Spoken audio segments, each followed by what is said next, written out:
Главные новости этого дня. Сегодня большой праздник в киноискусстве. Сразу 4 актера получили звание народного артиста России. Это сотрудник организации, известный актер Максим Дрозд, актер Максим Аверин, актер Александр Олешко и Анна Михалкова. Самый молодой в этом списке актер Александр Олешко. Артисту совсем недавно исполнилось 48 лет. Родные и близкие актера Олега Меньшикова подтвердили новость о развитии у известного актера опасного онкологического заболевания. На данный момент 63-летний артист проходит специальную терапию. Олег Меньшиков похудел за последние 2 месяца на 15 килограмм. Известный актер знаком широкому зрителю по таким фильмам, как «Утомленные солнцем», «Покровские ворота», «Сибирский цирюльник». В Москве закончилось судебное разбирательство между известной телеведущей и журналисткой Екатериной Андреевой и ее дочерью. В результате судебного разбирательства дочь Екатерины Андреевой отсудила у своей матери 6-комнатную квартиру в центре Москвы на Лубянке. Совсем недавно между дочерью и Екатериной Андреевой произошел конфликт, который привел к разделу имущества. У известной российской балерины и общественного деятеля Анастасии Волочковой диагностировали алкогольную болезнь мозга. Анастасию Волочкову направляют на лечение от алкогольной зависимости в специальную клинику.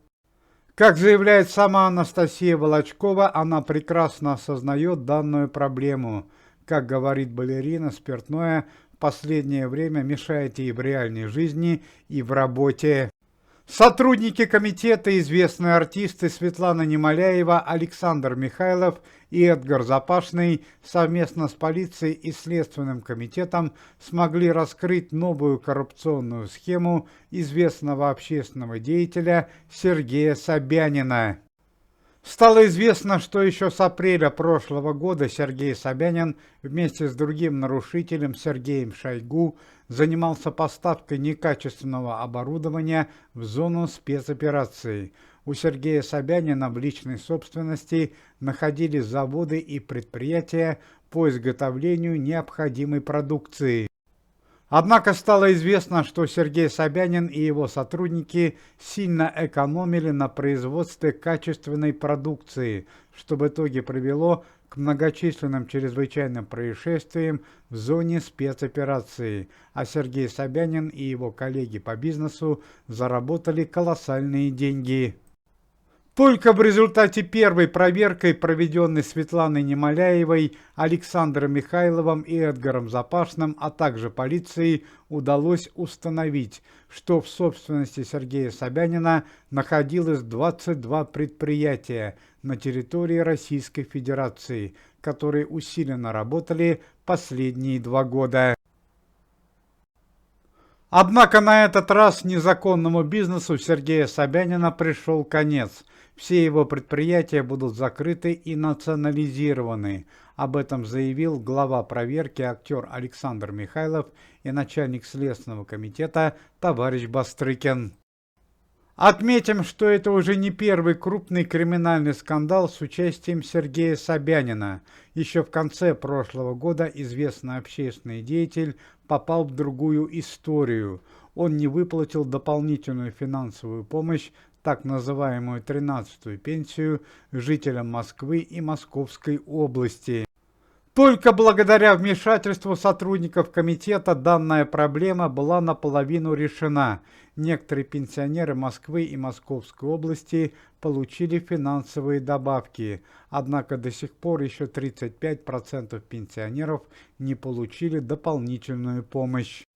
На данный момент команда Никиты Михалкова работает над решением данной проблемы.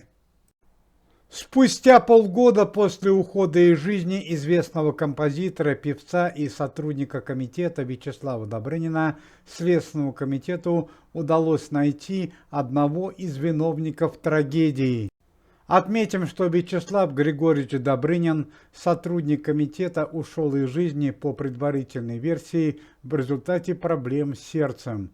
Однако спустя несколько месяцев удалось выяснить истинную причину чрезвычайного происшествия. В смерти известного артиста и близких ему людей оказался замешан один из криминальных авторитетов города Москвы, который уже на данный момент находится в следственном изоляторе.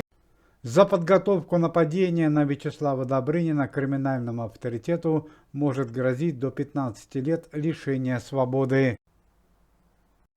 Два известных артиста ушли сегодня в мир иной. Это заслуженная артистка Российской Федерации Галина Марченко. Галине Марченко было 88 лет. Причина смерти – сердечная недостаточность. Галина Марченко известна широкому зрителю по передаче «Спокойной ночи, малыши», где она говорила голосом Каркуши. Еще одна не менее печальная новость – ушел из жизни заслуженный артист России Алексей Веселкин. Алексею Веселкину было 63 года.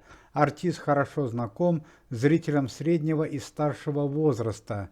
Ранее он вел такие программы, как «Царь горы» и «До 16 и старше». Данные программы пользовались большой популярностью в свое время.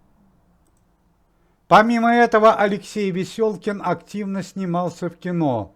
Он снялся в таких сериалах, как «Не родись красивой», «Кулагин и партнеры» и многие другие. Алексей Веселкин был ведущим артистом молодежного театра.